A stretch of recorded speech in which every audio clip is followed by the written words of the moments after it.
देखता हूँ, बुक देख के बताता हूँ। चैप्टर नंबर 17 है हमारी एनसीईआरटी में। Okay sir. Breathing and exchange of gases करके इसका हेडिंग है।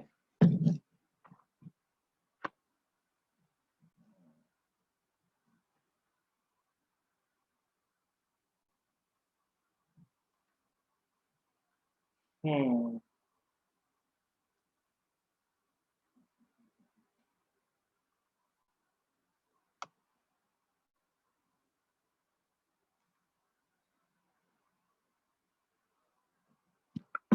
तो देखो, सबसे पहले हम लोग रेस्पिरेटरी स्ट्रक्चर देख लेते हैं कि हमारा रेस्पिरेटरी, तो हेडिंग में लेंगे breathing and exchange of gases.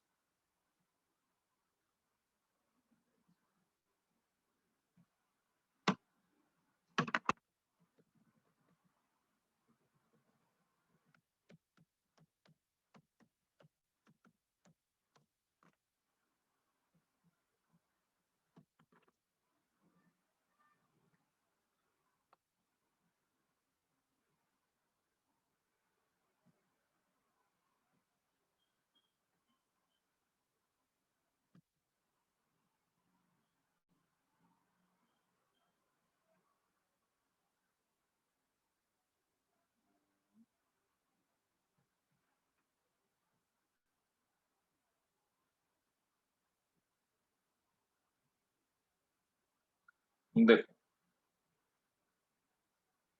ये हमारा रेस्पिरेटरी स्ट्रक्चर है।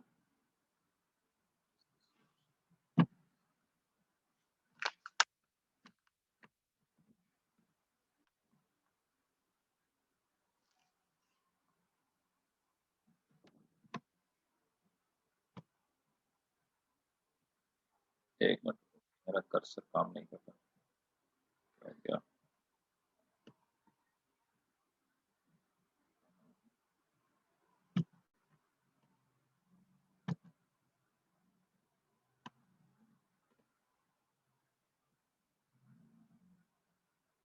एक मिनट होल्ड करना भाई, जरा मेरा कर्सर काम नहीं कर रहा। There is some-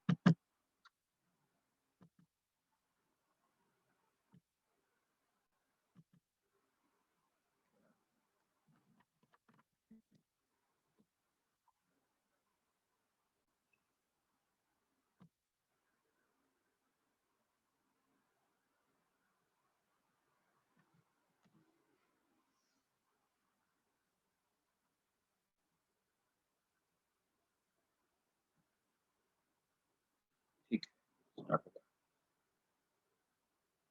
तो देखो, रेस्पिरेटरी स्ट्रक्चर में ये हमारा सबसे बेसिक रेस्पिरेटरी स्ट्रक्चर होता है जो रेस्पिरेशन में हेल्प करता है, दैट इज लंग्स। तो लंग्स में सबसे पहले स्टार्ट करते हैं। अ,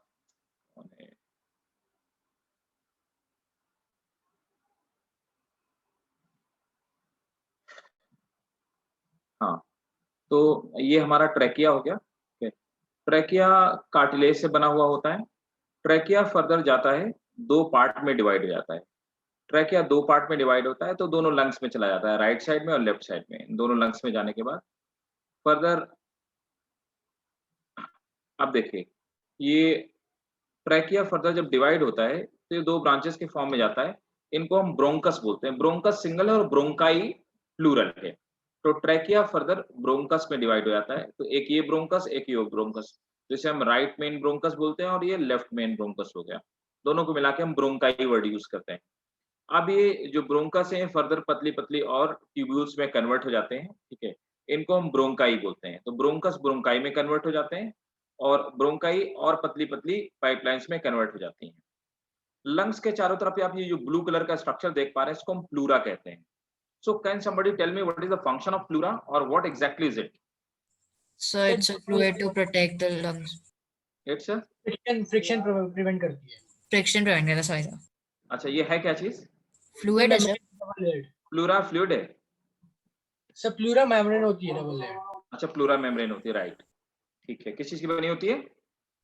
सर ये कनेक्टिव टिश्यू की शायद या कार्टिलेज। प्लूरा बनी होती है एपिथेलियल टिश्यू की एक्चुअली, ठीक है।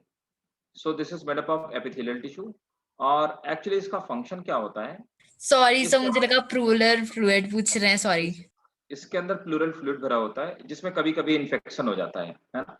तो Yes, sir. प्लूरा का फंक्शन होता है कि इसको फ्रिक्शन से बचाना। रीजन ये कि हमारे लंग्स जो होते हैं बहुत बार 1 मिनट में बहुत बार और दिन भर में हजारों बार फैलते और सिकुड़ते हैं, वो सॉफ्ट होते हैं तो फ्रिक्शन से फट सकते हैं, इसलिए इनको प्रोटेक्ट करने के लिए प्लूरा एक मेम्ब्रेन है जिसको कवर करने का काम करती है।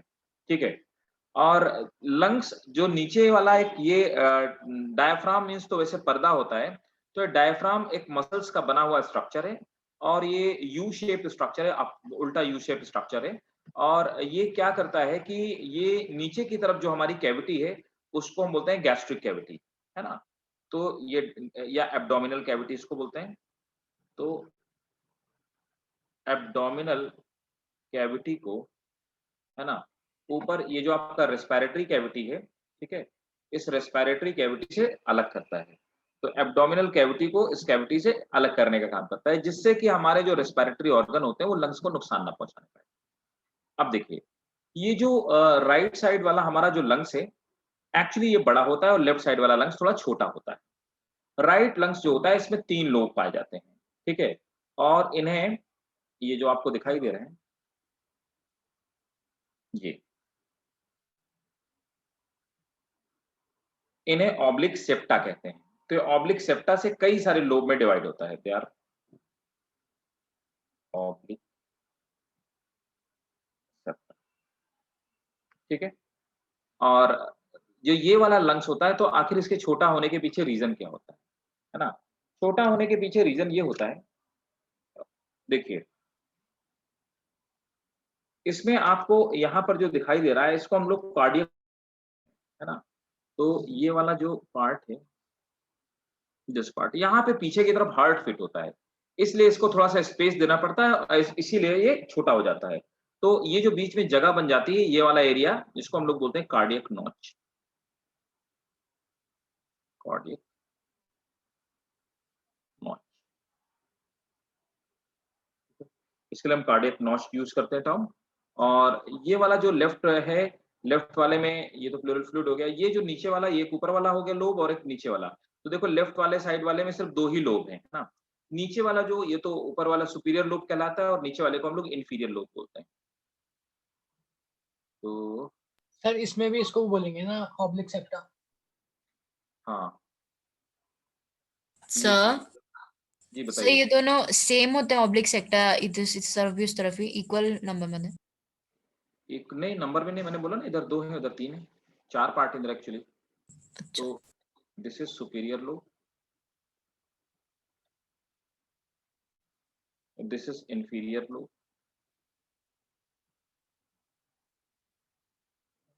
और ये वाला जो पार्ट है, चलो मैं एक एक करके बता ही देता हूँ।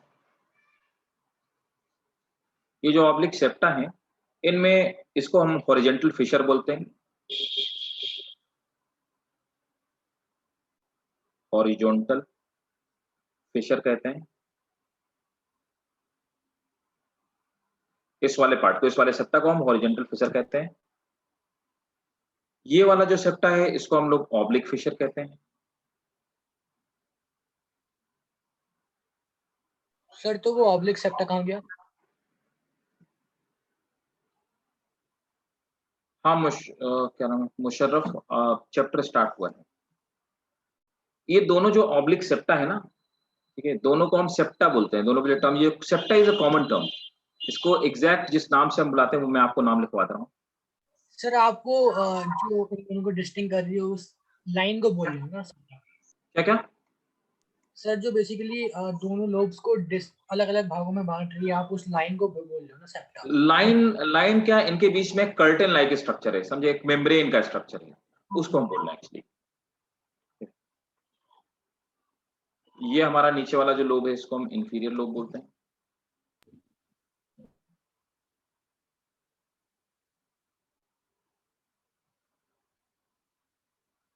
इसे हम इंफीरियर लोब बोलते हैं, ठीक है। ये डायफ्राम यहाँ पे लिखा हुआ है, नीचे वाला आपका एब्डोमिनल कैविटी होगी, और लंग्स जिस पार्ट में होता है उसको एक्चुअली टेक्निकली हम लोग थोरैसिक कैविटी कहते हैं। सर हॉरिजॉन्टल फिशर और ऑब्लिक फिशर आपने किसको कहा, ये नहीं समझ आ रहा।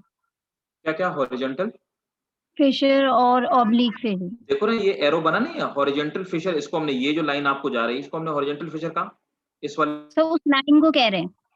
हाँ, इस लाइन, ये लाइन आपको दिख रही है, एक्चुअली क्या है ना, ये हार्ट का, ये लंग्स का ये हिस्सा लोब अलग है, समझे ना, नहीं समझे? ये नो सर।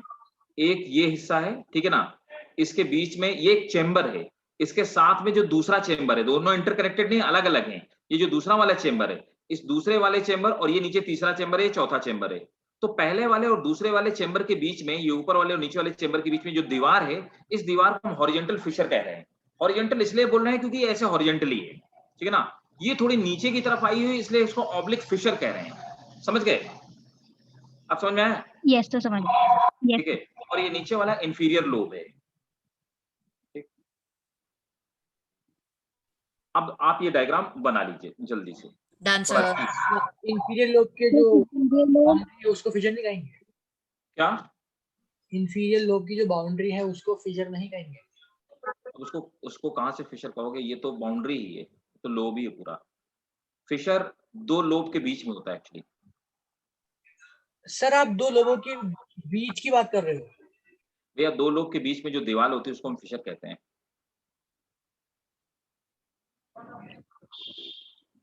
फिशर सर माने राइट साइड में हाँ। सुपीरियर लोब की भाई fissure is a technical biological term, इसका मतलब होता है एक दरार, दरार, समझे? हाँ सर सर सही सही आप समझ में? फिशर का एक्चुअल मीन्स होता है दरार। Okay okay got it. Sir. जी बताइए। सर बट ये क्या बोल रही थी मैं? हाँ सर, ये जो अपने स्पेस नीचे है वहां पर हार्ट होता है, आपने ये बोला ना कार्डियक नॉच में? हाँ, इसे इसको कार्डियक नॉच कहते हैं। Okay sir. Notch sir word का यहाँ मतलब पर होता दोनों है। लंग्स की सर। टिकट में जी बताएं। सर राइट साइड में सुपीरियर लोब किसे बोलेंगे? सुपीरियर लोब में नहीं बेटा, इसमें सुपीरियर लोब नहीं है। देखो, सुपीरियर माने सबसे ऊपर वाला, ठीक है, सुपीरियर का मतलब होता है ऊपर वाला, इन्फीरियर मतलब नीचे वाला, ठीक है ना। तो यहाँ पे देखो तीन लोब हैं, ये वाला ऊपर वाला अपर लोब हो गया, ये मिडिल लोब हो गया, लोअर लोब हो गया। एक्चुअली इसको ऐसा बोलेंगे क्योंकि तीन लोब है यहाँ पे। सुपीरियर मतलब यहाँ पे ऊपर वाला, इन्फीरियर मतलब नीचे वाला lobe, simple. Yes. Sir this is वैसे upper lobe, this is upper lobe, this is middle lobe, this is lower lobe. Sir हाँ आपने बोला कि लेफ्ट वाला जो लंग होता है वो छोटा होता है, यहाँ पर दोनों सेम दे रखे हैं, हम उसको छोटा बनाएंगे ना? हाँ, छोटा बना हुआ है, देखो ये लग भी रहा है, थोड़ा सा छोटा लग रहा है। तो छोटा क्या छोटा, वो आप अपने जानकारी के लिए सिर्फ इतना समझ लो, बनाओ बराबर, कोई फर्क नहीं पड़ता। एग्जाम में बनाना, थोड़ा छोटा बना के आना स्कूल में। और सर एक और बात, जो ये ब्रोंकस ब्रोंकियोल का जो डिस्ट्रीब्यूशन होता है वो सिमेट्रिकल होता है ना? क्योंकि यहाँ पे सिमेट्रिकल लग रहा है। क्या ब्रोंकस और ब्रोंकियोल? तो जैसे ये जैसे डिवाइडेड है ना, वो सिमेट्रिकली डिवाइडेड है, जैसे लेफ्ट साइड को है वैसे राइट साइड को भी ना सब ना वैसे ना, ही। ऐसा ऐसा ऐसा कुछ नहीं, इसका कोई पैटर्न नहीं होता है, कैसे भी ब्रांचिंग हो सकती है इसकी, ऐसा कुछ नहीं है।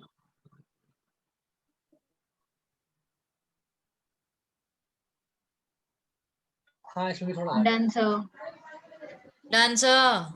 ठीक है, सब लोगों ने बना लिया? यस ड्रॉप हो सर। गया? सर ठीक है, किस पर? अच्छा थोड़ा सा जल्दी से बना लीजिए।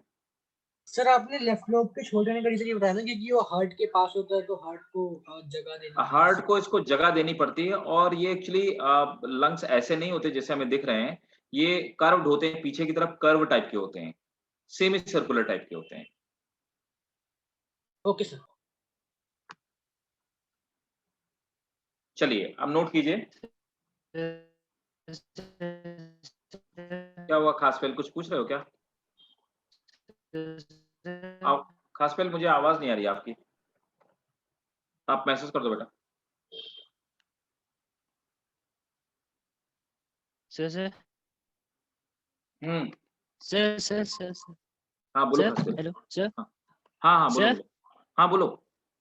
हेलो सर हाँ खासफेल सर बोलो भाई, सर बोलो आप भाई। बिल्कुल हेलो सर, मेरी आवाज आपको देर से पहुंच रही है। अच्छा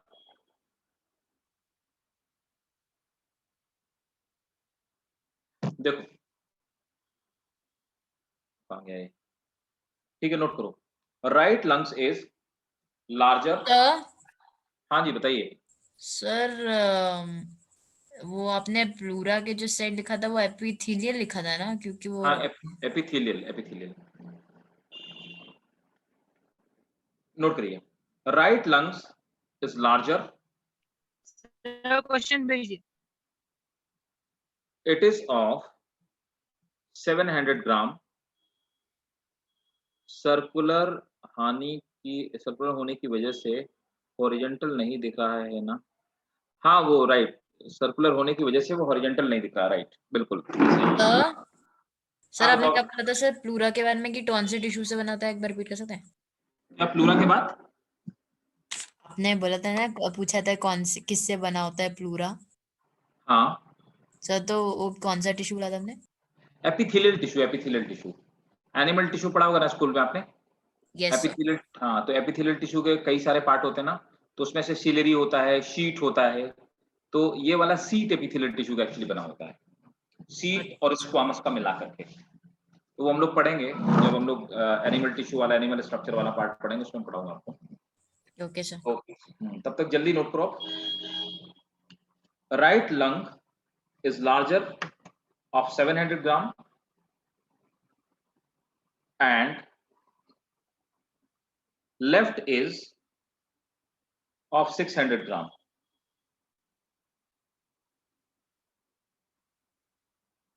Next point. There is 300 million alveoli. There is 300 million alveoli in two lungs. दोनों की बात की जा रही है।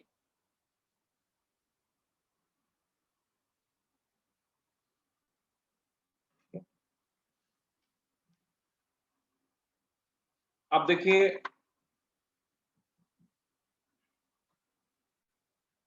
रेस्पिरेशन होता क्या है ना? तो ये हमारा रेस्पिरेटरी स्ट्रक्चर हो गया, ह्यूमन का lungs, human lungs.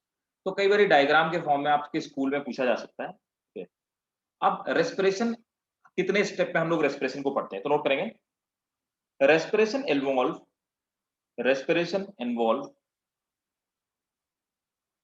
Following step.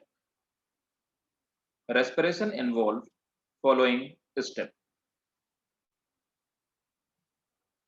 अब रेस्पिरेशन में जो हमारा फर्स्ट स्टेप होता है, तो पहला स्टेप रेस्पिरेशन में है, सबसे पहला breathing.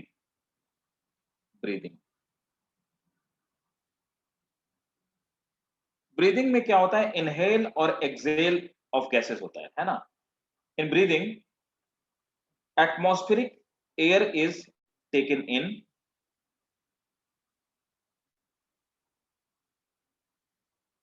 Atmospheric air is taken in, not oxygen, oxygen नहीं, हम पूरी एयर लेते हैं।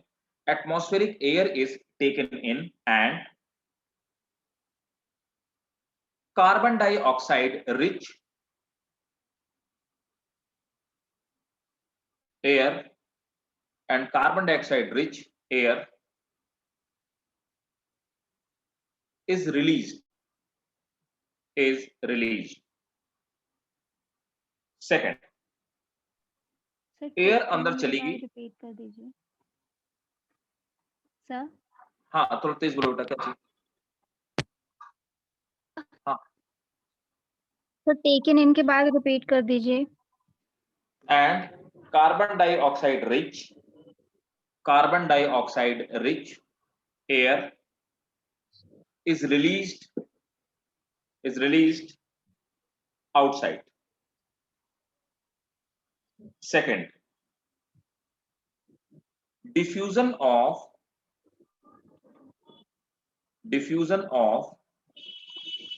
O2 and CO2 takes place across alveolar membrane.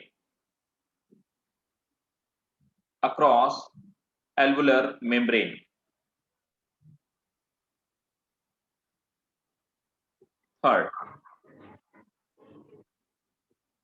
transport of gases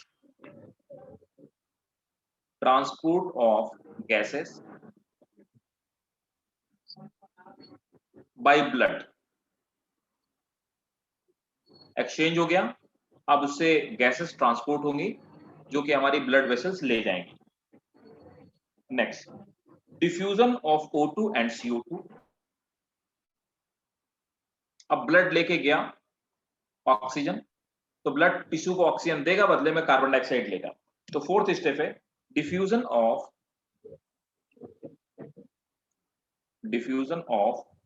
O2 and CO2, O2 and CO2 between blood and tissue. Fifth,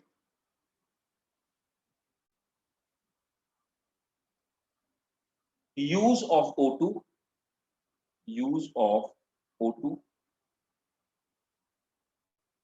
by cells during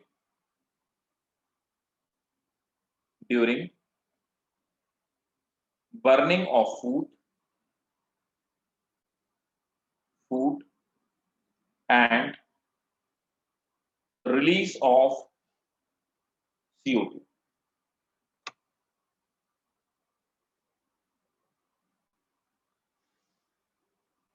So and release of CO2. This Sir, release process of is क्या also था? called cellular respiration.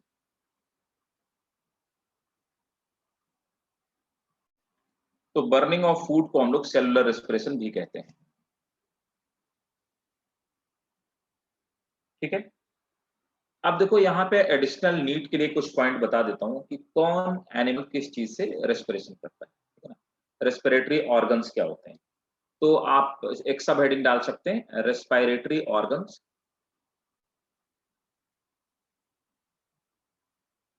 Organs in animals. ठीक है, तो अब देखिए respiratory organ में कौन कौन से रेस्पिरेटरी ऑर्गन्स होते हैं। फिशेस,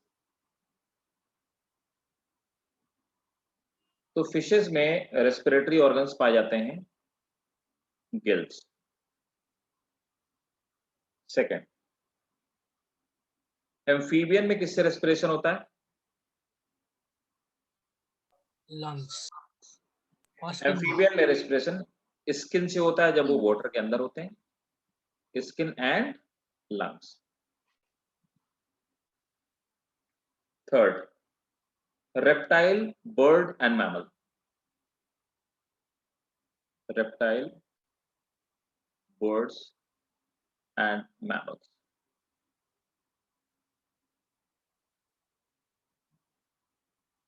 ये रेस्पिरेशन करते हैं लंग्स।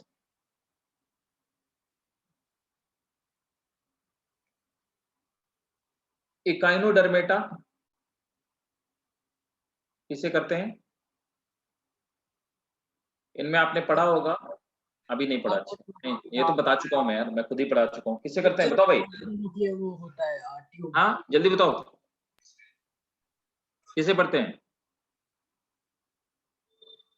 10 घंटे लग रहे हैं, पेज पलटना पड़ेगा।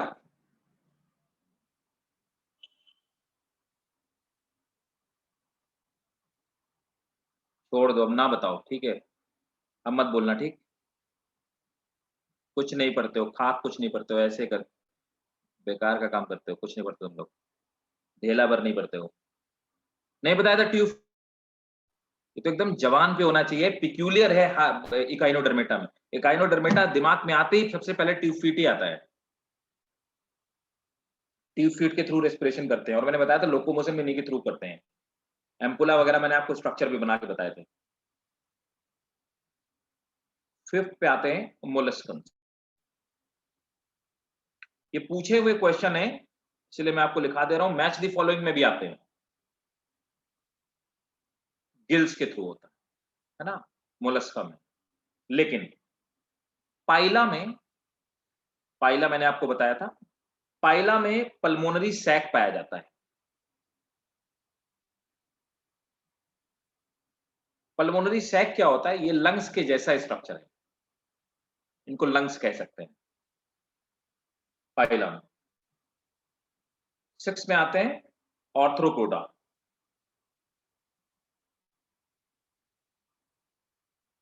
ऑर्थ्रोपोडा में रेस्पिरेशन गिल्स से होता है, ट्रैकिया से होता है, बुकलंग से होता है,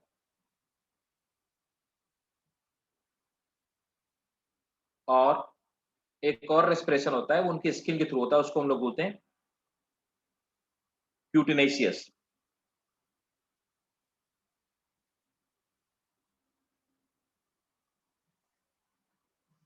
क्यूटिनियस रेस्पिरेशन।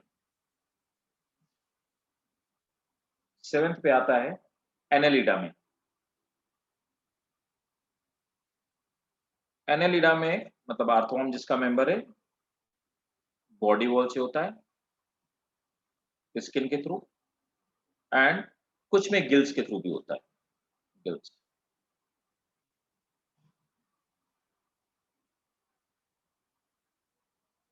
प्रोटोजोआ में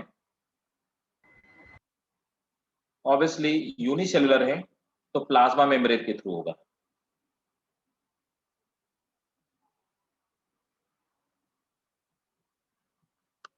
या कुछ वो होते हैं जिनमें पेलिकल पाई जाती है, तो इनमें पेलिकल के थ्रू होगा। ये कुछ रेस्पिरेटरी ऑर्गन थे।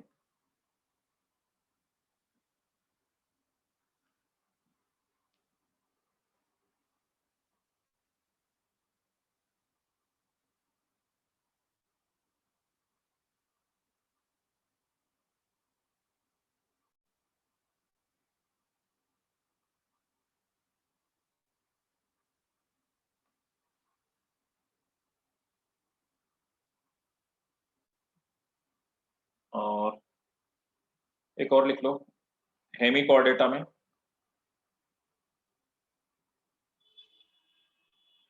हेमिकॉर्डेटा में किससे होता है? फेरेंगल गिल्स।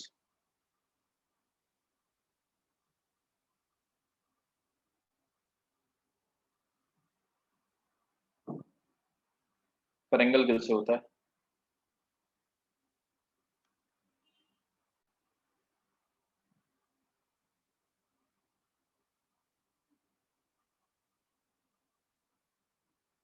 नोट कर लिया? Yes sir. ठीक है, अब देखिए,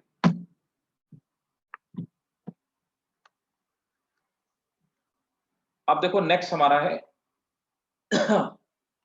हमारा जो रेस्पिरेटरी ऑर्गन्स हमने पढ़े थे, तो हमने अभी लंग्स पढ़ा, बाकी के रेस्पिरेटरी ऑर्गन्स भी देख लेते हैं। अब सर देखो, हाँ सर आप एक बार फेरेंगल आपने जो लिखा तो स्पेलिंग बोल देंगे? हाँ, नोट कर लो, PHARYN PHARYNGEAL pharyngeal wall. Yes sir. अब देखिए, स्ट्रक्चर में एक चीज और आपको बता दूं, थोड़ा सा यहाँ पे क्लियर हो जाए।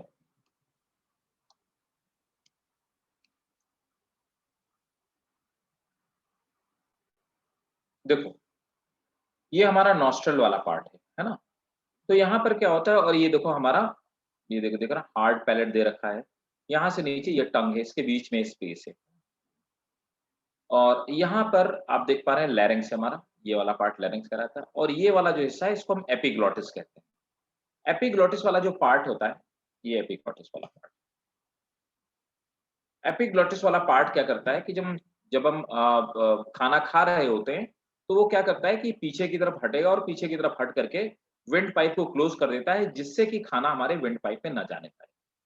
लेकिन अगर कई बारी हम बात करते करते, खाना खाते खाते सांस लेते रहते हैं, तो मतलब जब खाना खाते हैं तो उस समय हंसने से या फिर किसी बात करने से, तो झटके से कई बार ये ओपन हो जाता है, तो खाना या पानी हमारी पाइप के अंदर चला जाता है, जिससे कि हमें खांसी आना स्टार्ट हो जाती है। ठीक है, इसे हम एपिग्लॉटिस कहते हैं। हम डिस्कस कर चुके हैं एपिग्लॉटिस के बारे में डाइजेशन में ही। एक और खास बात है कि जैसे मैं आपको बता रहा था कल, ठीक है, थोड़ा समझिएगा बात को। ये लैरिंग्स है जिसको हम वॉइस बॉक्स कहते हैं, और लैरिंग्स या वॉइस बॉक्स जो होता है ये मेम्ब्रेन से मिलकर के बना होता है। तो 2 मेम्ब्रेन से मिलकर के बना, फोल्डेड मेम्ब्रेन होती है, उनसे मिलकर बना होता है, और उन्हीं मेम्ब्रेन के वाइब्रेशन की वजह से हम साउंड प्रोड्यूस कर पाते हैं। ये आप ट्रैकिया देख पा रहे होंगे। ट्रैकिया का जो इनर पार्ट है, ये वाला पार्ट है ना, inner part of trachea. So this inner part of trachea ये किस चीज से बना हुआ है, कल जो मैं आपको बता रहा था, it is made up of ciliary epithelium. तो एपिथेलियम का ही स्पेशलाइज्ड एक पार्ट होता है जिसको हम सीलियरी एपिथेलियम।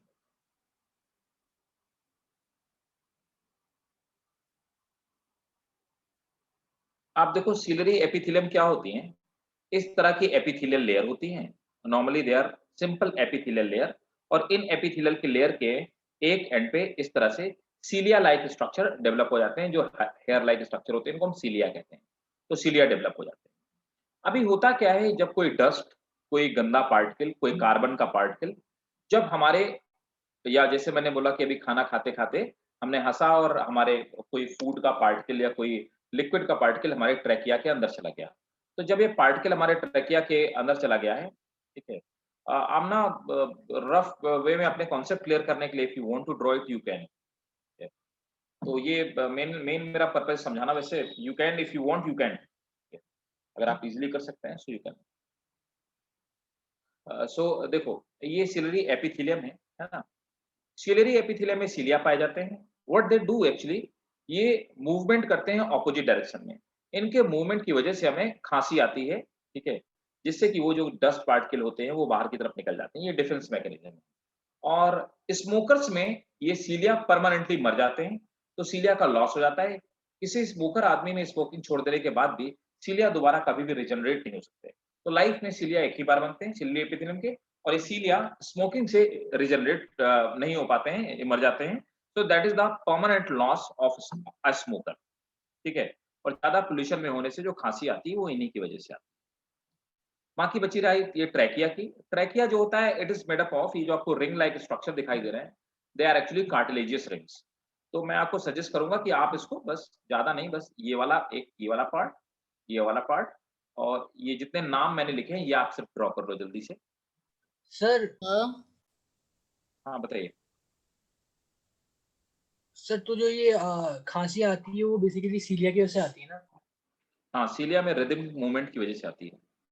समझ अगर सामने से मतलब धुआं भी चल रहा हो तो तब भी उसी की वजह से आएगी, अब सीलिया की सीलिया वजह से। अब सीलिया देखो, सीलिया के लिए तो यार डस्ट पार्टिकल या मतलब कोई कार्बन पार्टिकल ही है। वो चाहे धुआं से जाए, चाहे स्मोकिंग से जाए, किसी भी चीज से जाए। सर तो मतलब बस ये पूछना था कि सीलिया के बिना ऐसा होगा क्या कि खांसी ना आए?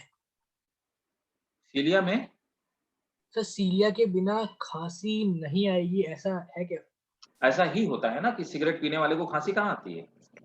सर मतलब अगर वो धुएं में चले तब भी उसे खांसी नहीं आएगी? बिल्कुल नहीं आएगी, ऑब्वियसली नहीं आएगी, बिल्कुल नहीं आएगी। वो तो परमानेंट उसका डैमेज हो ही चुका है। लंग्स उसके ऐसे ही तो वीक हो जाते हैं।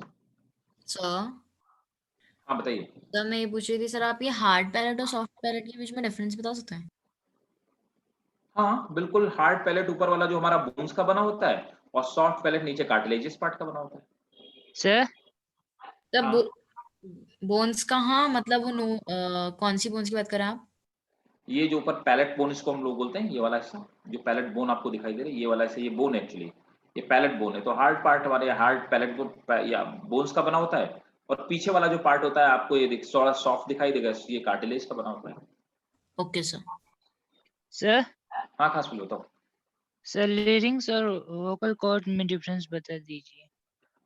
लेरिंग्स क्या होता है, लेरिंग्स हम पूरे वॉइस बॉक्स को बोलते हैं, और लेरिंग्स दो वोकल कॉर्ड से मिलकर बना होता है, और वो they are a type of membrane. एक बड़ी मेम्ब्रेन है, एक छोटी मेम्ब्रेन होती है, ठीक है। और इन्हीं मेम्ब्रेन में, मतलब वोकल कॉर्ड्स जिनको बोलते हैं, इन्हीं मेम्ब्रेन में वाइब्रेशन से हम साउंड प्रोड्यूस कर पाते हैं। और फीमेल में ये जो मेम्ब्रेन होती हैं, है ना, ये ज्यादा लंबी होती हैं, जिसकी वजह से और पतली होती है, जिसकी वजह से उनकी आवाज तीखी होती है, श्रिलिंग साउंड होती है। और मेल्स में मोटी होती हैं और बड़ी होती हैं, जिससे कि फीमेल में पतली और छोटी होती हैं, और मेल्स में मोटी और बड़ी होती हैं, जिससे कि वाइब्रेशन कम होता है और लाउडनेस होती है साउंड में। So that is the difference because of this vocal cord. ठीक है, वो ड्रॉ कर लिया होगा आप लोगों ने? Yes sir. Yes sir, done sir. ठीक सर है, मेरा एक क्वेश्चन है सर। हाँ बताइए। सर जो ये कैविटी होती है ना सर, ये ओरोफेरिंक्स वाली सर, तो उसमें जो उव्यूला होता है सर, उसका रोल क्या होता है?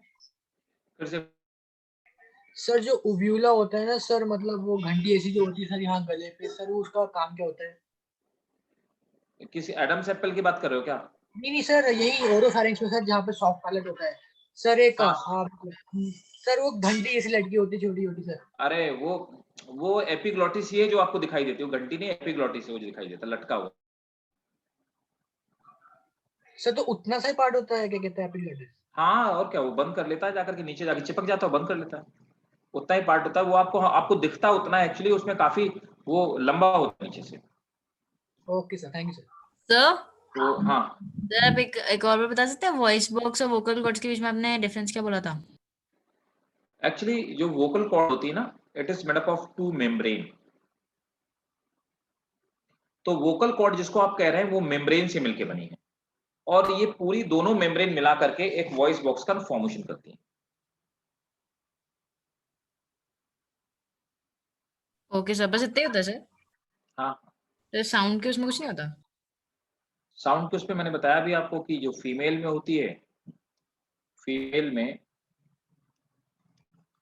ये शॉर्ट और थिन होती है, और अगर हम मेल की बात करें तो लॉन्ग और थिक होती है। इसी वजह से फीमेल में जो साउंड प्रोड्यूस होती है वो श्रिलिंग होती है, और मेल में जो साउंड प्रोड्यूस होती है वो लाउड होती है। ये बात बताई थी मैंने। Okay sir. सर सीलिया यूनिसेलुलर, हाँ सीलिया यूनिसेलुलर होते हैं और मल्टी सेलुलर भी हो सकते हैं, ऐसा कुछ नहीं है। कास्फेल बिल्कुल सही बात है, एपिग्लॉटिस और ओविला अलग अलग नहीं है। हाँ, द सेम थिंग। हाँ बोलिए सर बेटा। में आपने 2 मेम्ब्रेन लिखवाया है, तो सर यहाँ पे कहाँ है फिगर में? ये दिखाई नहीं दे रही, ये फोल्डेड मेम्ब्रेन होती है, इसके अंदर ऐसे ऐसे होती है। Okay sir. ये तो हम रेस्पिरेटरी पार्ट पढ़ रहे हैं, ठीक है। अब देखो,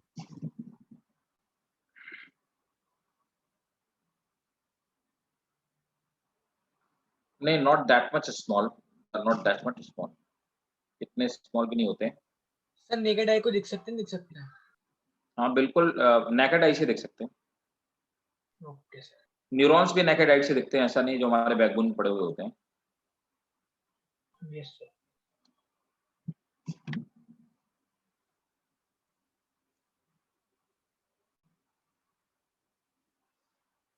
ये देखो, तो अब ये हमारा जो लैरिंक्स है ना, उसका एक्चुअली फ्रंट पार्ट है, ठीक है। एंटीरियर व्यू उसको हम बोल सकते हैं, एंटीरियर मतलब फ्रंट वाला पार्ट। This is larynx. इसमें एक चीज इंपॉर्टेंट है, ये हायोइड बोन, हायोइड बोन जो होती है, कुछ लोगों का मानना है, कुछ साइंटिस्टों का मानना है, it's a part of skeletal system. आप जब स्केलेटल सिस्टम पढ़ेंगे तो हम लोग देखेंगे उसमें भी मेंशन होती है, but some scientist says it's not part of actually this skull part, it is a part of respiratory system. तो कुल मिलाकर के दोनों में कंट्रीब्यूट करती है। ये देखो, जो ऊपर से लटकता रहता है ये एपिग्लॉटिस है ना, गले से। बाहर की तरफ ये थायराइड मेम्ब्रेन है, क्योंकि इसके पीछे थायराइड ग्लैंड्स हमारी लगी हुई होती है, ठीक है। इसको हम सर्कोथायराइड लिगामेंट कहते हैं, ये लिगामेंट से बना हुआ पार्ट होता है, और ये सर्कोथायराइड मसल्स होती हैं, ठीक है। और ये नीचे की तरफ सर्कोइड कार्टिलेजेस होते हैं, और ये नीचे की तरफ ट्रैकिया है हमारी, ठीक है। और इसको हम थायराइड कार्टिलेज बोलते हैं, क्योंकि थायराइड ग्लैंड इसी के पीछे होती है, तो ये कार्टिलेजियस स्ट्रक्चर। तो कुल मिलाकर के जो हमारा लैरिंक्स होता है, सिर्फ एक बोन से, एक ऊपर की तरफ प्रोटेक्टिव बोन होती है, करती है, और फांसी लगाने के बाद यही हायोइड बोन पीछे की तरफ चली जाती है, कार्टिलेजियस रिंग्स टूट जाती हैं, जिससे पता लगाया जा सकता है कि आदमी को गला दबा के मारा गया या फांसी लगा के मारा गया। तो इसके टूटने के पैटर्न से फॉरेंसिक साइंस वाले बताते हैं कि कैसे किसी का मर्डर किया गया, ठीक है। सो कुल मिलाकर के आपको हायोइड बोन याद रखिए, hyoid bone it's a part of this one, sir respiratory. हाँ सर तो फिर ये इतनी हार्ड नहीं होती होंगी ना? हाँ, इतनी हार्ड नहीं होती, गले में तो छोटी सी बोन होती है, हार्ड होती है, लेकिन ये टूटती थोड़े ना है, ये तो पीछे चली जाती है, बाकी का सिस्टम टूट जाता है, क्योंकि ये किसी सपोर्ट से नहीं होती ना, तो कार्टिलेज में फंसी हुई है, कार्टिलेज के बीच में बोन, ये किसी दूसरे बोन से इंटरकनेक्टेड नहीं है ना, नीचे कार्टिलेज ऊपर cartilage yes sir. Move sir करती रहती कौन सी बोन आपने कहा कि पीछे चली जाती है? है।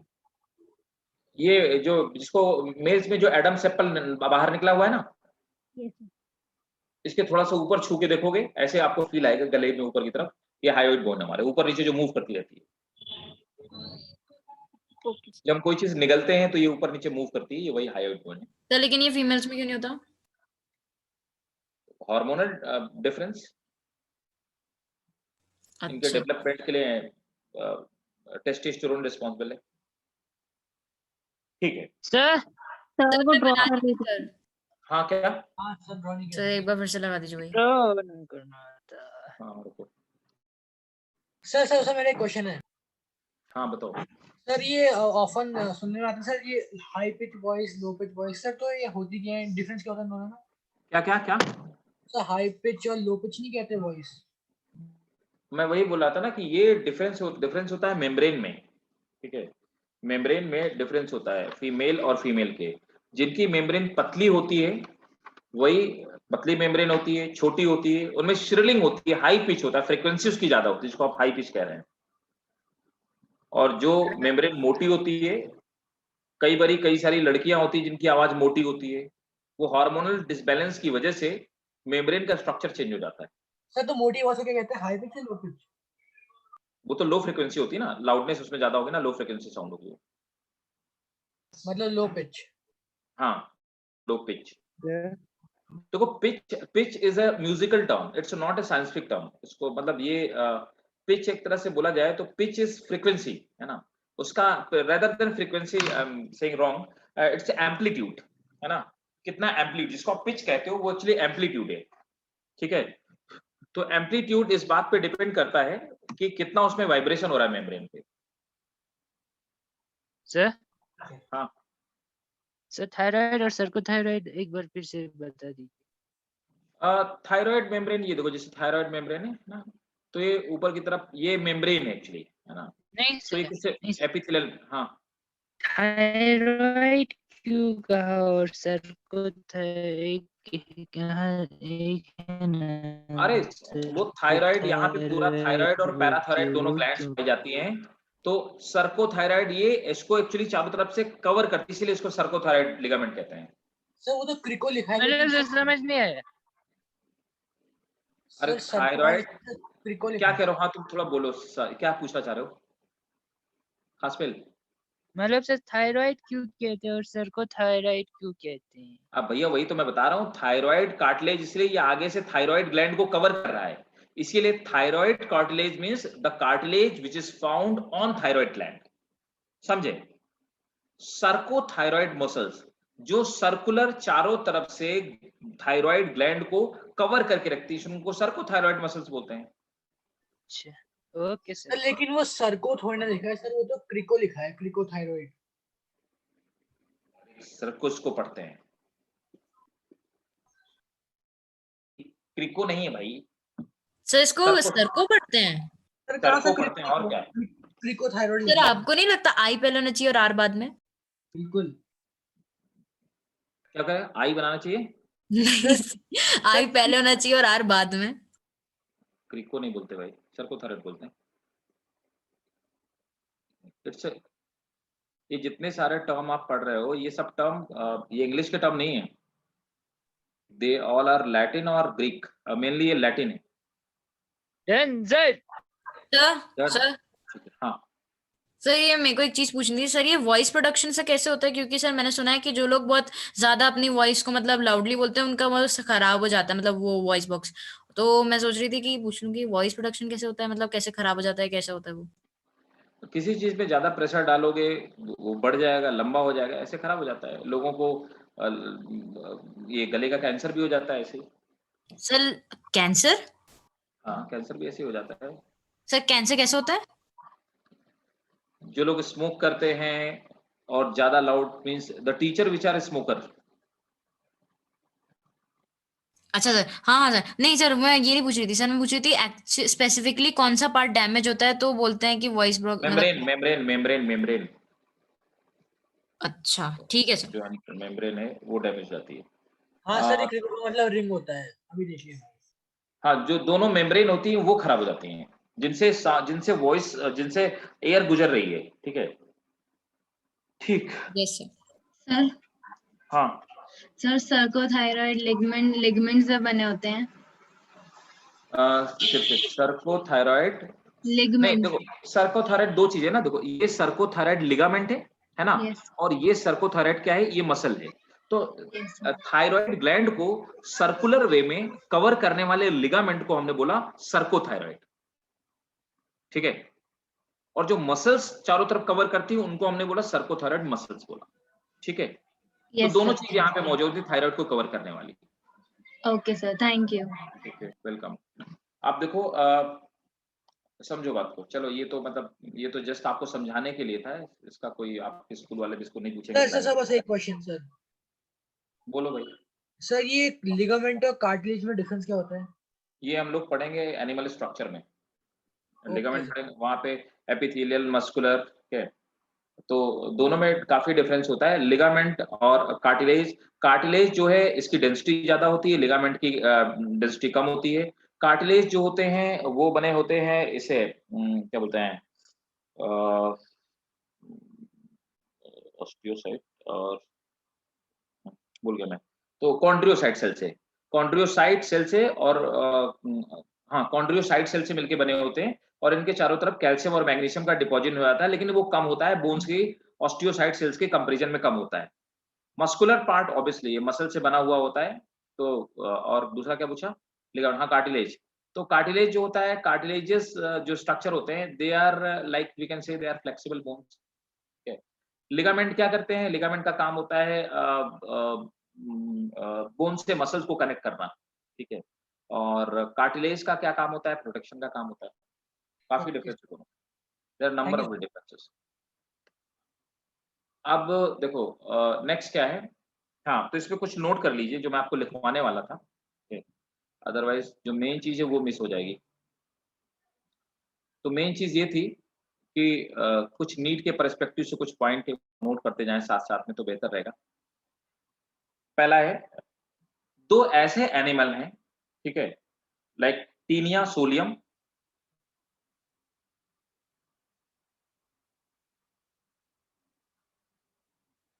टीनिया जिसको कि हम टेप वॉर्म कहते हैं, पढ़ चुके हैं हम लोग। और दूसरा है फैसियोला,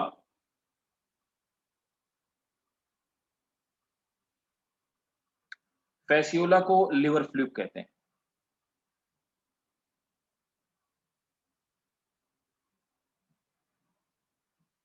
और एस्केरिस, टीनिया, फैसियोला और एस्केरिस, ये जितने भी एनिमल्स हैं they all are animal, they are anaerobes, ठीक है, नोट कर लो। इसमें टेप वॉर्म ऑलरेडी पूछा हुआ क्वेश्चन है नीट में एग्जामिनेशन में, विच of the following is anaerobe, ये एनारोबिक रेस्पिरेशन करते हैं।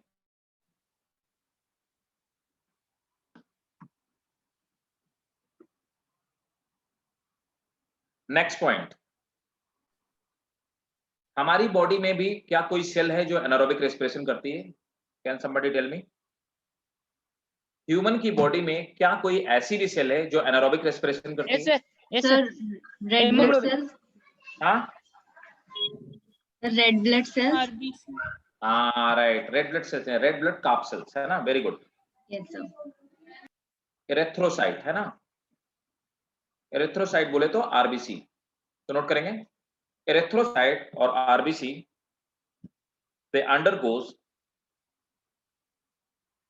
anaerobic respiration as they lack as the mammalian erythrocyte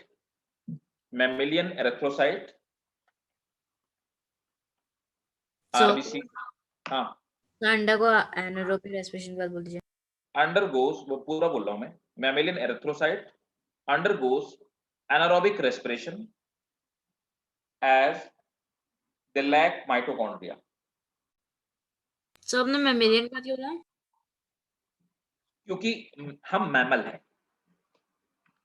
नहीं अभी सर, तो ये मैमेलियन के बाद क्या बोला? मैमेलियन इरिथ्रोसाइट, ये ऊपर लिखा तो है mammalian erythrocyte Sir, as they lack. as they lack mitochondria.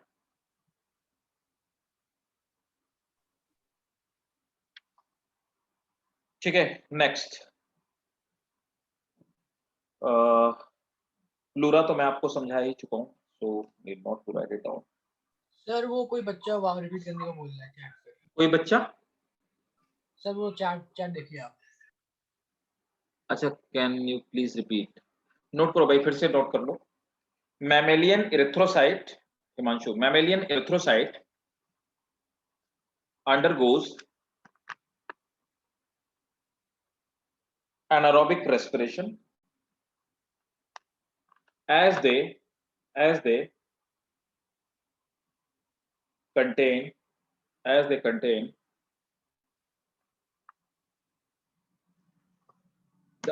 not contain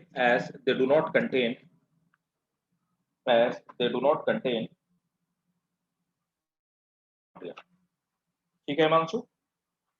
अब देखिए एक और इंपॉर्टेंट बात, ठीक है, नीट के पर्सपेक्टिव से मैं आपको बीच बीच बताते जा रहा हूं, थोड़ा सा आप लोग भी मेहनत करिए, तो साथ साथ में नीट का आपका तैयार होता रहेगा। मैं बार बार इस बात को दोहराता जा रहा हूं। तो पहली बात कि ये जितने सारे पार्ट दे रखे हैं ना,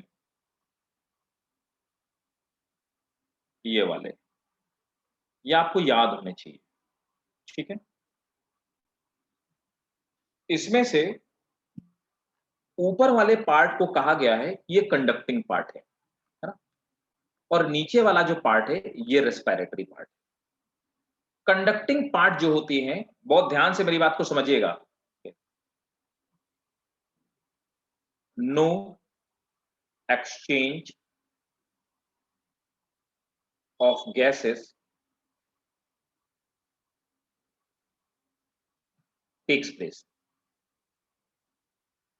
कंडक्टिंग पार्ट से ये वो पाइप है जिससे गैस एक्सचेंज नहीं होती, सिर्फ गैस ट्रांसफर होती। रेस्पिरेटरी जो पार्ट है, इस वाले पार्ट से exchange of gases takes place. इस वाले पार्ट, कंडक्टिंग पार्ट में सबसे पहले वाला ऊपर वाला जो पार्ट है इसको हम ट्रैकिया कहते हैं। ट्रैकिया के नीचे लेफ्ट या राइट इनको हम ब्रोंकस बोलते हैं, जो अभी मैंने बताया आपको थोड़ी देर पहले। ब्रोंकस हो गया। ब्रोंकस के बाद सेकेंडरी ब्रोंकस आता है। तो ब्रोंकस को आप प्राइमरी ब्रोंकस पहले बोल सकते हैं। तो सबसे पहले ट्रैकिया आएगी, दूसरे नंबर पर क्या आता है, कंडक्टिंग पार्ट, ब्रोंकस आता है, फिर आता है सेकेंडरी ब्रोंकस आता है, उसके बाद ब्रोंकस फर्दर फिर से ब्रांच होता है जिसको हम टर्सरी ब्रोंकस कहते हैं। तो टर्सरी ब्रोंकस है। उसके बाद आता है ब्रोंक्यूल्स आते हैं चौथे नंबर पर, और पतला पाइपलाइन जिसको अपन ब्रोंक्यूल्स बोलते हैं। ब्रोंक्यूल्स के बाद आता है टर्मिनल ब्रोंक्यूल्स। ये जितने रेड से मैं पार्ट बता रहा हूं, ये सब पार्ट क्या है, कंडक्टिंग पार्ट है, जो कंडक्ट करने का काम कर रहे हैं। उसके बाद आता है रेस्पिरेटरी ब्रोंक्यूल्स, है ना। रेस्पिरेटरी ब्रोंक्यूल से एक्सचेंज होना शुरू हो जाता है। उसके बाद आता है एल्वुलर सैक, है ना, एक्सचेंज होना स्टार्ट हो जाता है। एक और बात आपको बताना चाहूंगा, रेस्पिरेटरी ब्रोंक्यूल्स और एल्वुलर सैक के बीच में, है ना, इन दोनों के बीच में भी एक पार्ट पाया जाता है जो कि अभी यहाँ पे मेंशन नहीं, मैं आपको बता देता हूँ उसको हम कहते क्या है। उसको बोलते हैं एट्रिया, ठीक है, उसको एट्रिया बोलते हैं या एट्रियम कहते हैं। तो थर्ड पार्ट एट्रियम हो गया। क्वेश्चन ये पूछा हुआ था कि which of the following is respiratory part. Option दे रखा था bronchus, secondary bronchus, tertiary bronchus, terminal bronchus और एट्रिया। और ऑब्वियसली उसका आंसर एट्रिया था, इसलिए मैंने आपको एट्रिया बता दिया। ये सभी पार्ट आप प्लीज नोट कर लीजिए। सर डायग्राम में बनाना है। ये डायग्राम ही बना पाओगे तभी आपको पता चलेगा कि प्राइमरी कौन सा, सेकेंडरी कौन सा। Okay, आप स्क्रीनशॉट ले सकते हो तो आप स्क्रीनशॉट ले लीजिए।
डन। नहीं sir.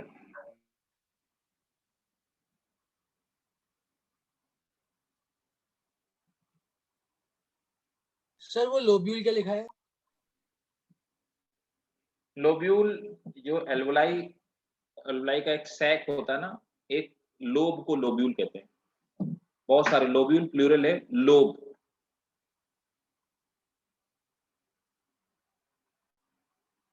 Done sir.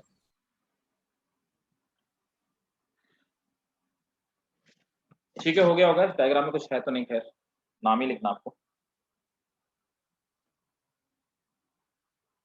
Done sir. ऐसे ठीक है। क्या बोला आपने, नाम लिखना था? अरे मतलब नेम ही तो लिखना है। अभी इसमें क्या कलाकारी है, कौन सा मतलब सम्राट अशोक का ये वो लाट बनी हुई जिसको ड्रॉ करना है, शेर थोड़े ना बनाना है कोई। तो है क्या डायग्राम में, कुछ है क्या? है? नहीं सर, कुछ नहीं है इस डायग्राम में सर। कुछ नहीं है। ठीक है, नोट करो। Vocal cord, vocal cord.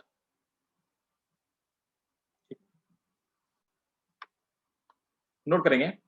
Inside layer, sorry inside larynx, inside larynx there are present the vocal cords inside larynx. There are present vocal cord. Full stop. These are of two pairs. These are of two pairs sir of, हाँ आपने vocal को दो तय क्या कह रहे हो? यहाँ पे टू सर वो कह रहे आपने कहा था कि vocal cord दो होता है। क्या कह रहे हो भाई? सर हाँ फिर आपने वोकल को दो मेम्ब्रेन होता है कहा था ना, हाँ, तो फिर दो आपने मेम्ब्रेन। यहाँ आपने clear कहा तो फिर चार नहीं हुआ। हाँ, टोटल 4 मेम्ब्रेन होती हैं। दो तरह की मेम्ब्रेन ये कह सकते हैं, two type of membrane. Okay ठीक है। There are two pair of folded membrane that sir two pair of there are two pairs of folded membrane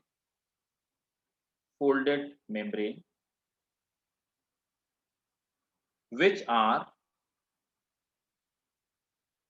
extended to the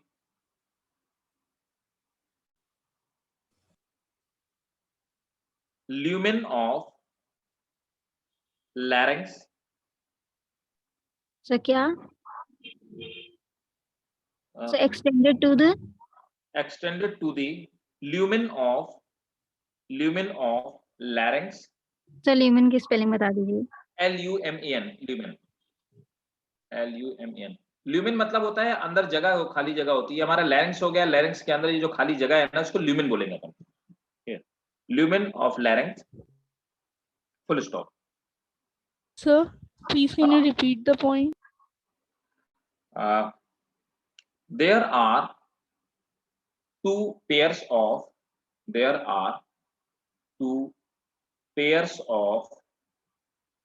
folded membrane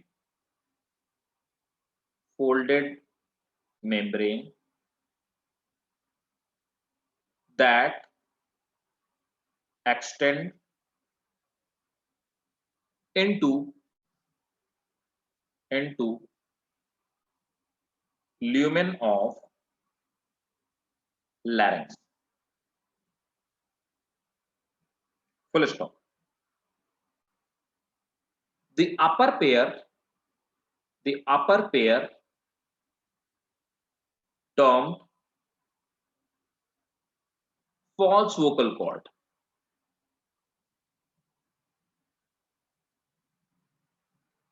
The upper pair termed false vocal cord. Sir the upper pair Termed okay sir termed false vocal cord.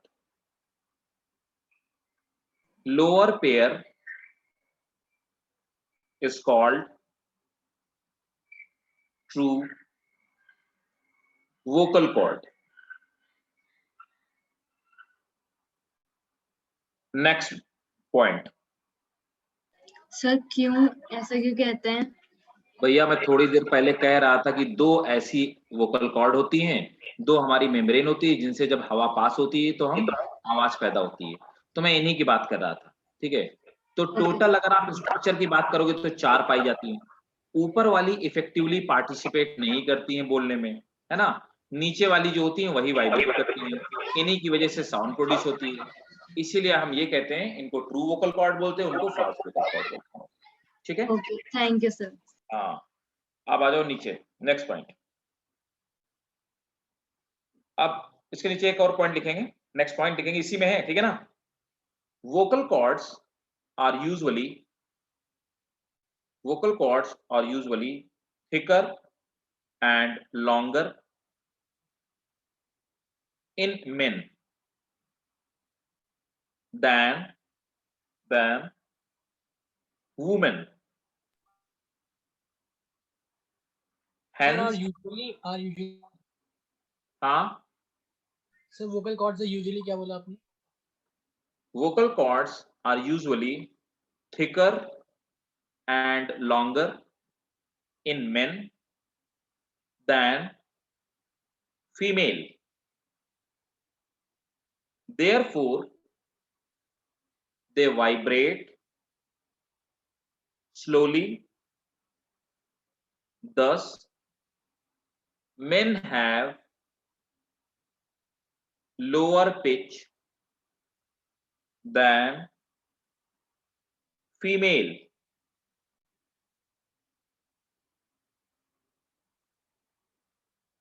ठीक है, एक आखिरी point note कर लीजिए। Vocal cord are made up of yellow elastic tissues.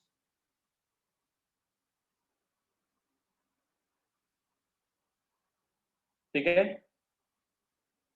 And they are covered with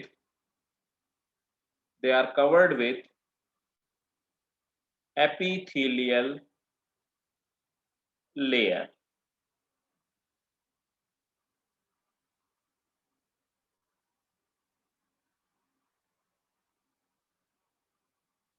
ठीक है, yes sir sir इनका नाम नेक्स्ट नहीं हेडिंग, हाँ येलो इलास्टिक टिश्यू आपने बोला, नाम नहीं होगा इनका। लास्ट मैंने ये बोला सर ये कि कह रहा सर, मैंने बोला सर कि येलो इलास्टिक टिश्यू आपने बोला तो उसका कोई नाम नहीं है टिश्यू का नाम। नहीं, येलो इलास्टिक टिश्यू को येलो इलास्टिक टिश्यू ही बोलते हैं। और सर एक और डाउट है सर, ये से ये वोकल कॉर्ड है सर, ये मेम्ब्रेन है, लेकिन कॉर्ड तो इसे स्पाइनल कॉर्ड बोलते हैं सर, वो तो बोन्स होती हैं। अरे प्रभु, कॉर्ड का मतलब होता है रस्सी, ठीक है। अब रस्सी जैसी कोई भी चीज को आप कॉर्ड बोल सकते हैं। गिटार में कॉर्ड होती कि नहीं होती बताओ? Yes sir. Yes, sir. सारंगी में होती है, वीणा में होती है। तो कॉर्ड माने रस्सी होता है। तो कोई भी चीज आपको रस्सी की तरह दिखाई दे, आप उसको कॉर्ड कह सकते हो। सर हाँ, सर लेकिन वो CHORD है शायद ना? नहीं, कॉर्ड CHORD नहीं होती, देखना, कॉर्ड CORD ही होती है। सर लेकिन वो गिटार वाली वो कहाँ पे कहीं पढ़ा है लिखा हुआ? अगर वो लिखा हुआ है तो गलत लिखा हुआ है। कॉर्ड CORD ही होती है। देखना, नर्व कॉर्ड कभी पढ़ा? नर्व कॉर्ड में क्या होता है? C होता है ना? ये होता। हाँ, CHORD नहीं होती भाई। Okay sir. कॉर्ड माने होता है रस्सी, लैटिन वर्ड है। लैटिन में स्ट्रिंग को हम लोग कॉर्ड कहते हैं। इसीलिए जहां जहां पे रस्सी जैसी चीज के बारे में बात की जाती है ना, उसमें लिखा होता है कॉर्ड लाइक स्ट्रक्चर। तो बायोलॉजिकली इसीलिए, क्योंकि biology and chemistry it is written in Latin and Greek only. अब देखिए, ट्रैकिया जो होता है, ट्रैकिया तो नोट करेंगे, trachea is ring like cartilaginous structure. It is important है, incomplete. It is incomplete posteriorly. इसका मतलब हुआ कि ये रिंग आगे से तो ऐसी है, पीछे से पूरी रिंग नहीं है। इस तरह की रिंग ऐसी है। तो सर आगे, हाँ, तो एक बार रिपीट कर दीजिए ट्रैकिया वाला sentence. trachea is made up of cartilaginous rings which are incomplete posteriorly. ठीक है। Yes sir. अब मेरा क्वेश्चन ये है, बहुत सिंपल सा क्वेश्चन आपसे पूछता हूं, ठीक है, कि ये कार्टिलेज जो रिंग्स होती हैं, ये क्यों लगी होती हैं, इनका क्या फंक्शन होता है? सर एक बार पोस्टीरियरली का मतलब बता दीजिए जो आप बता रहे थे। बेटा इसका ये मतलब, वो पोस्टीरियर पार्ट जो पीछे वाला हिस्सा है ना, वहां पे रिंग नहीं है, आगे की तरफ रिंग है, समझे? ऐसे आगे आगे ही प्रोटेक्शन है, पीछे की तरफ नहीं, समझ गए? Yes sir. तो ये आधी है, ये हाफ सर्किल है, ठीक है। तो मेरा आपसे क्वेश्चन है कि इसका फंक्शन क्या है? सर कोलैप्स होने से बचाता है। ना ring- collapse ना करें। Collapse ना करें। मुझे मेरी बात का पूरा जवाब दो, ये आधा जवाब हुआ। कोलैप्स कब होगा? गला दबाने से कोलैप्स जब ना हो? एयर जब हम नहीं होगी सुसाइड तो करेंगे। सांस stick हो लेने जाएंगी से। walls। सांस लेने के नहीं, तो सांस लेने में, सांस आप लेते भी हो और छोड़ते भी हो, तो सांस लेने में ब्रीदिंग के भी दो पार्ट है, एक्सेल और इनहेल, ठीक है। So be specific with the answer, बताइए कौन बताएगा? एक्सेल करते हुए सब Exhale। air नहीं होगी। अच्छा एक बात बताओ, तुमने कभी कई बार ट्राई किया होगा, मेरे हिसाब से आप सबने ट्राई किया होगा, कि कई बार आप किसी छोटी दुकान में बनाना शेक पीने जाते हो, ठीक है। मैं तो ये कहता हूं कि दिल्ली को छोड़ करके बाकी मैक्सिमम पार्ट में आप जब बनाना शेक पीने जाते हो, तो आप देखते हो कि वो स्ट्रॉ आपको पतला वाला स्ट्रॉ थमा देते हैं, है ना? तो जब आप उस स्ट्रॉ से तेजी से बनाना शेक सक करते हो, तो कई बार उसकी सप्लाई बंद हो जाती है, और आप ये पाते हो कि बीच में स्ट्रॉ चिपक गया। होता है कि नहीं होता ऐसा? यस सर ऐसा भी होता है? स्ट्रॉ कहाँ चिपकता है सर? पता नहीं सर। सर चिपकते हैं। उसके अंदर फंस जाता है केला। बिल्कुल बिल्कुल फंस जाता है, चिपक अच्छा जाता है। हाँ सर, अब समझ में आ गया कैसे फंस जाता है। तो जब आप, या फिर अगर बहुत बहुत मुलायम सा पाइप है, उस पाइप पे आप तेजी से अंदर की तरफ अपनी तरफ खींचो, पाइप से एयर खींचो, तो आप देखोगे बीच में चिपक जाता है। लेकिन जब आप उसमें फूकोगे ना बाहर की तरफ, तो वो नहीं चिपकेगा। ऐसा होता है ना? Yes sir. ठीक है। Yes, sir. ये यूं कहूं कि मैं आपको एक पॉलीथीन से बना हुआ एक पाइप देता हूं, मैं कहता हूं वो पॉलीथीन से बना हुआ पाइप है, प्योरली पॉलीथीन से। आप उसे जब हाथ अपनी तरफ, तो हवा आएगी नहीं, क्योंकि चिपक जाएगा। ऐसे ही होगा ना, लेकिन जब आप उसे फूकोगे बाहर की तरफ तो क्या होगा, वो फूल जाएगा, हवा बाहर निकल तो जाएगी, अंदर नहीं आएगी, ऐसे ही होगा ना? Yes, sir. Yes. Yes. तो में भी तो सर यही होता है ना? किसमें? कुछ नहीं सर। तो ट्रैकिया में क्या होता है कि ट्रैकिया इसलिए होती है कि जब हम इनहेल करते हैं उस समय हमारा ये पाइप चिपक सकता है, कोलैप्स हो सकता है, तो सांस लेते टाइम ना चिपकने पाए ना कोलैप्स होने पाए, इस यही फंक्शन होता है ट्रैकिया का, ना कि सांस छोड़ते समय। ठीक है, नोट करो। Trachea prevent collapsing of pipe during sir cartilaginous ring नहीं होगा? कार्टिलेजस रिंग्स नहीं, तो ट्रैकिया जो होता है, ट्रैकिया का फंक्शन ही होता है, ट्रैकिया पूरा कार्टिलेज से ही बना हुआ है। हमने क्या बोला, ट्रैकिया क्या है? It is a pipe which is made up of cartilaginous rings. ठीक है ना? सर तो कार्टिलेज रिंग ही तो ट्रैकिया को कोलैप्स होने से बचाती है ना? हाँ, एक ही बात है मेरे भाई। तो दे प्री नोट करेंगे, दे प्रिवेंट, सर आपने क्या बोला था, रिपीट कर दीजिए। ठीक है, ट्रैकिया लिखा आपने, ट्रैकिया, तो मैंने आपको ट्रैकिया में लिखाया कि it is made up of cartilaginous rings, है ना, which are incomplete posteriorly। ठीक है, इसी में लिख लो, they prevent trachea, इनका फंक्शन लिख लो, they prevent trachea collapsing during inspiration, during inspiration, bracket में लिख सकते हैं inhale। ठीक है, रिपीट से रिपीट।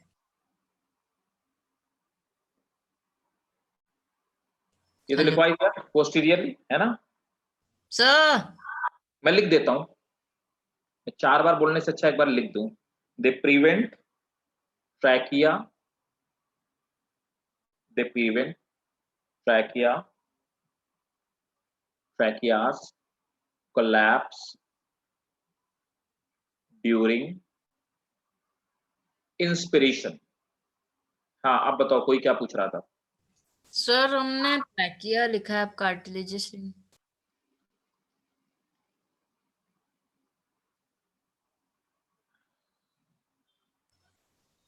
बहुत कंफ्यूजन है भाई, बहुत ज्यादा कंफ्यूजन है। सर मेरी आवाज आ रही है? बिल्कुल प्रॉपर आ रही है। सर लेकिन मुझे आपकी नहीं आ रही है, मतलब अभी आई, अभी अभी। ट्रैकिया बियर मैंने लिखाया, trachea bear the cartilaginous rings which are incomplete posteriorly। फिर मैंने लिखाया they prevent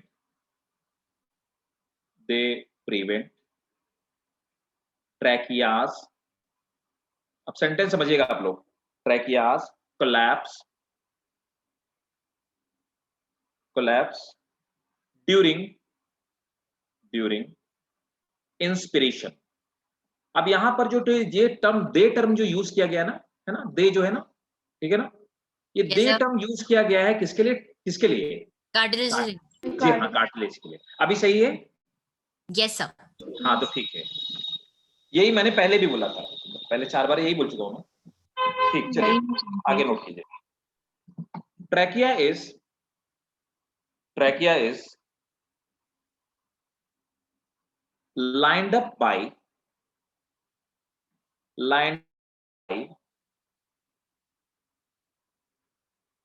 pseudo stratified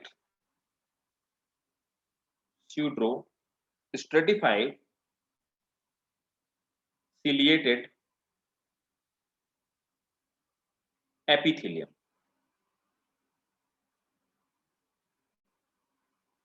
epithelial layer।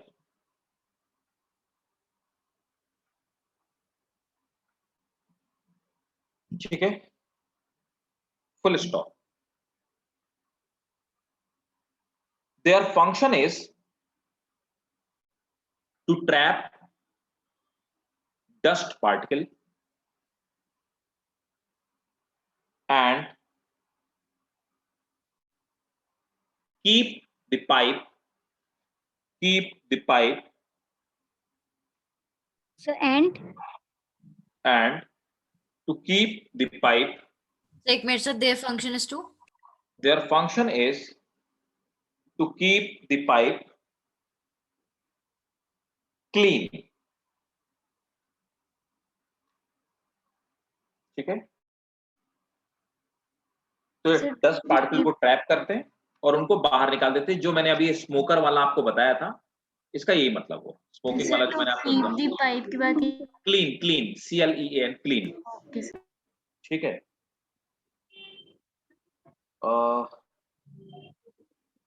Sir hmm, sir ये किसका फंक्शन है?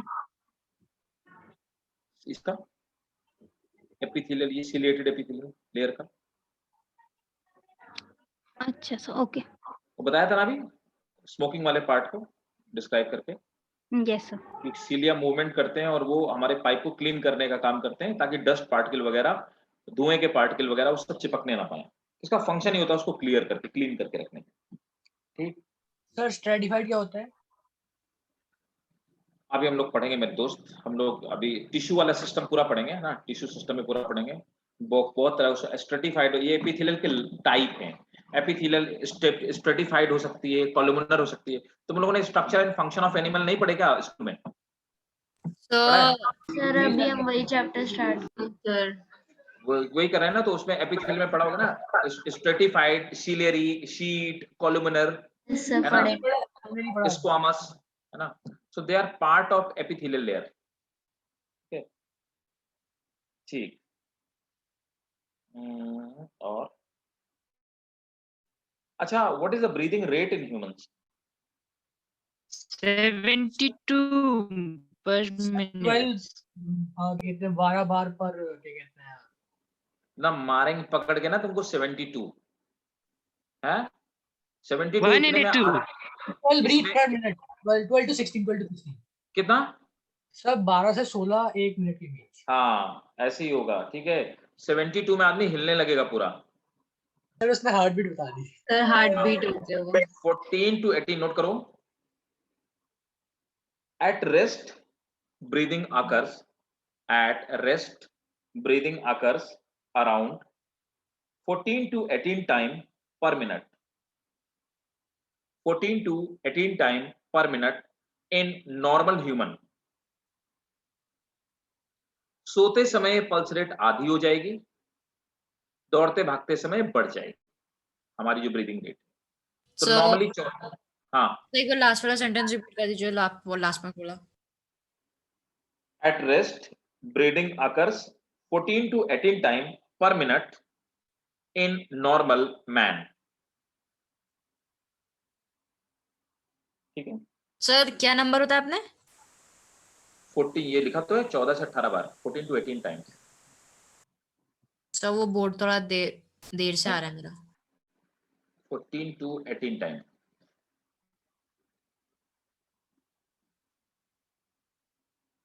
अच्छा,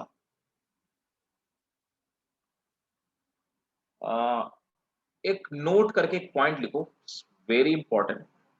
you'll hardly find a point here, this kind of point. देखो, इंसान में और गाय, बैल, भैंस में क्या फर्क है ब्रीदिंग के? अगर हम पर्सपेक्टिव में बात करें तो इंसान में और एक भैंस में क्या फर्क है बताओ, अगर हम ब्रीदिंग के पर्सपेक्टिव में बात करें, बता सकते हो? What is difference between human and bull or buffalo?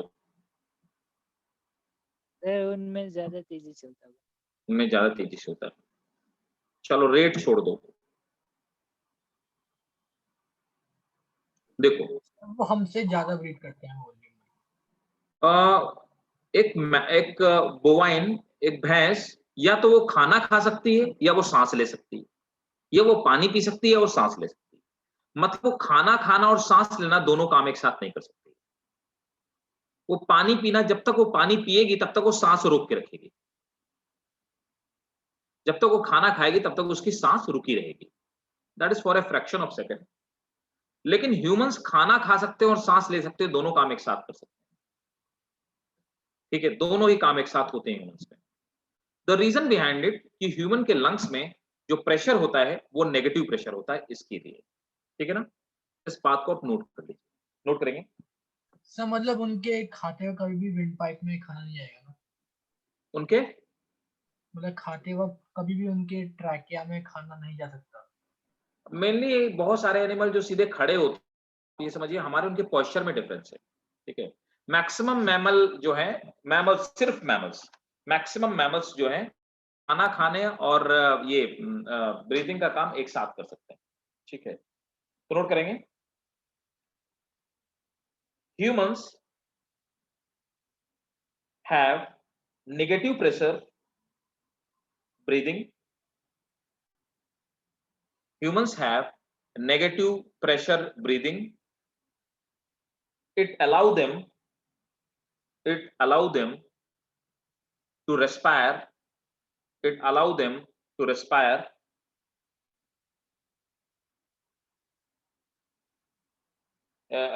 respire and eat in same time. Allow them to respire and eat in same time.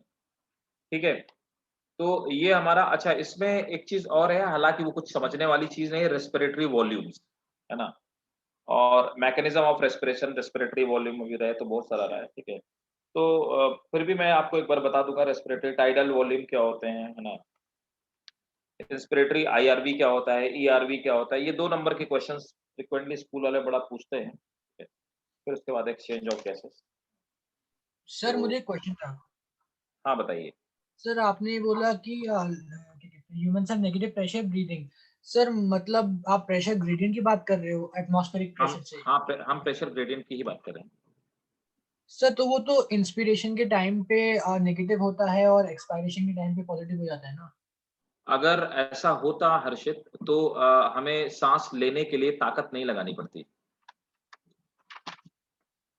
अगर ऐसा होता कि डिफ्यूजन के थ्रू गैस अंदर जा रही होती है ना, तो हमें सांस लेने के लिए एनर्जी नहीं खर्च करनी पड़ती। एयर का प्रेशर में डिफरेंस नहीं होता है, ठीक है। आप देखिए कार्बन डाइऑक्साइड और ऑक्सीजन के ग्रेडियंट में सिर्फ डिफरेंस होता है कॉम्पोजिशन में। अगर आप एयर प्रेशर, अगर आप ये सोचो कि एक्सटर्नल एटमॉस्फेयर में प्रेशर ज्यादा है और हमारे लंग्स में कम है इसलिए हम सांस अंदर ले लेते हैं, ऐसा नहीं है। आप देखिए ना, आप जब लंग्स सांस अंदर लेते हो आपको ताकत लगानी पड़ती है, एनर्जी खर्च करना पड़ता है, आपको छोड़ने के लिए भी एनर्जी खर्च करना पड़ता है और उसको ब्रेन कंट्रोल करता है। सर आपने क्या बोला कि कार्बन डाइऑक्साइड ऑक्सीजन के लिए होता है ऐसा प्रेशर ग्रेडियंट बनता है ना, नेगेटिव एग्जैक्टली, उनका डिफ्यूजन प्रेशर ग्रेडियंट बनता है, ठीक है, तब डिफ्यूज आउट हो जाती है। और वो सिर्फ 5 एम, वो डिफरेंस सिर्फ 5 mmHg के आसपास का है और ज्यादा डिफरेंस नहीं वहां पे। मैं बताऊंगा आपको कितना डिफरेंस है, समझे। तो देखो वो तो न्यूट्रल हो गया ना, इधर -4 है कार्बन डाइऑक्साइड का, इधर -5 है वो ऑक्सीजन का, तो वो तो बैलेंस हो गया। तो प्रेशर ग्रेडियंट की वजह से ब्रीदिंग नहीं करते, ठीक है। सर जो बुक में दे रखा है वो सिर्फ ऑक्सीजन कार्बन डाइऑक्साइड। मुशर्रफ ये क्लास का इंफॉर्मेशन आपको निष्कर जी बता पाएंगे कि अगली क्लास किसकी है, ठीक है ना। I am not aware with that actually. हाँ क्या कह रहे हो, क्या दे रखा था बुक में? सर मतलब ये जो बुक में दे रखा है तो ये क्या सिर्फ ऑक्सीजन और कार्बन डाइऑक्साइड के लिए दे रखा है ना, ये मतलब बेसिकली इंटर पल्मोनरी प्रेशर और एटमॉस्फेरिक प्रेशर के बीच में। उसके लिए हम हर्षित एक टर्म यूज कर सकते हैं, डीपीडी, डिफ्यूजन प्रेशर डेफिशिएंट या डिफ्यूजन प्रेशर ग्रेडियंट, ये टर्म यूज करते हैं, ठीक है। And that is not actually pressure, that is a very partial pressure which help in diffusion of gases across the membrane. It's very minute kind of pressure जो membrane के level पे सिर्फ function करता है, ठीक। तो हमें सांस लेने और छोड़ने दोनों में एनर्जी करनी पड़ती है, ठीक है। शायद मैं भी किसी की क्लास हो नेक्स्ट, ठीक है। तो मिलते हैं नेक्स्ट क्लास पे और इसके आगे कंटिन्यू